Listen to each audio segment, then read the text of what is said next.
नर्मदा तट के प्रसिद्ध संत, जीती जागती सिद्ध मूर्ति संत सियाराम बाबा अपनी देह त्याग चुके हैं। पंचतत्व में उसका भौतिक शरीर विलीन हुआ है और आत्मा ब्रह्मलीन हो चुकी है। जब ये खबर आई 11 तारीख को, आज यानी जब ये खबर आई, तो एक मेरे दिमाग में एक बात कौंधी, एकादशी। बाबा की तबीयत लगातार खराब चल रही थी, लेकिन इस तरह की कई अफवाहें भी सोशल मीडिया है। 4-5 दिन पहले ही उठ गई थी कि बाबा ने अपनी देह त्याग दी है। फिर बाद में खंडन भी आया।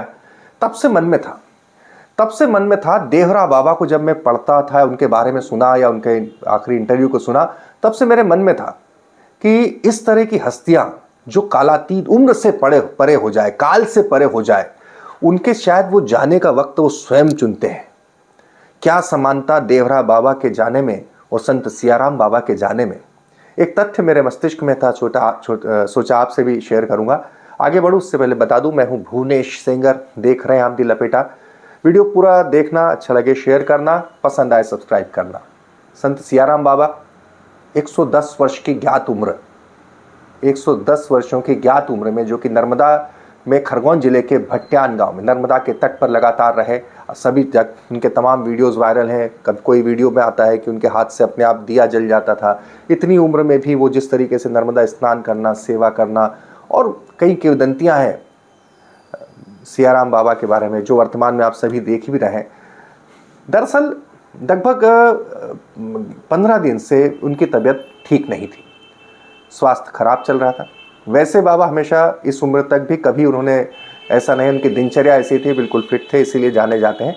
उनकी तबीयत ठीक नहीं थी, लेकिन आप सोचिए वो स्वयं एक जब देह उन्होंने त्याग की, उसके 3-4-5 दिन पहले ही वो अस्पताल से जिद करके वापस आ जाते हैं और उसके बाद कहते हैं कि अब मुझे अस्पताल नहीं जाना। वहीं पर जहाँ पर है भट्ट्यान में आश्रम है बाबा का, वहीं पर उनका प्रशासन, तमाम लोग मिलकर उनके लिए वहीं पर मेडिकल इक्विपमेंट जुटाते हैं। वहाँ तक वेंटिलेटर तक की व्यवस्था की जाती है, लेकिन बाबा ऐसा कुछ नहीं। और जब ज़्यादा जिद करते हैं तो बाबा इस तरीके से उनका शरीर में परिवर्तन होता है कि सेहत बिल्कुल ठीक होने लगती है। एकदम वो बताते हैं कि बिल्कुल सब ठीक हो गया, जैसे सारी चीज़ें कंट्रोल में हो। पहले वो इस तरह की अफवाह उड़ जाती है कि वो देह त्याग चुके हैं, लेकिन फिर आता है कि नहीं, स्वस्थ हैं और तेज़ी से सुधार हो रहा है। डॉक्टर भी ये कहते हैं कि तेज़ी से सुधार हो रहा है। लेकिन क्या वो एकादशी का इंतजार कर रहे थे? अब मैं आपको थोड़ा पीछे लिए चलता हूं। देवरा बाबा आपने सुना होगा, बाकी आप नेट पे आजकल सब कुछ अवेलेबल है, तो आप सर्च कर सकते हैं। देवरा बाबा ऐसी सिद्ध हस्ती जिनके बारे में अलग अलग मत हैं। कोई कहता है कि वो 500 साल जिए, कोई कहते हैं 250 साल, कोई कहता है सैकड़ों साल जिन्होंने हिमालय में तपस्या की।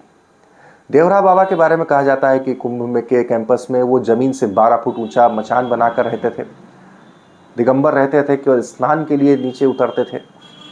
क्या खाते थे कुछ पता नहीं, लेकिन देवरा बाबा के बारे में कहा गया कि वो भी इतनी सिद्ध हस्ती थे, इतने सिद्ध संत थे कि कई पीढ़ियों के ऐसे वृतांत थे कि दादाजी ने भी उन्हें देखा था और पोते ने भी उन्हें देखा, इसलिए कोई उम्र का हिसाब नहीं।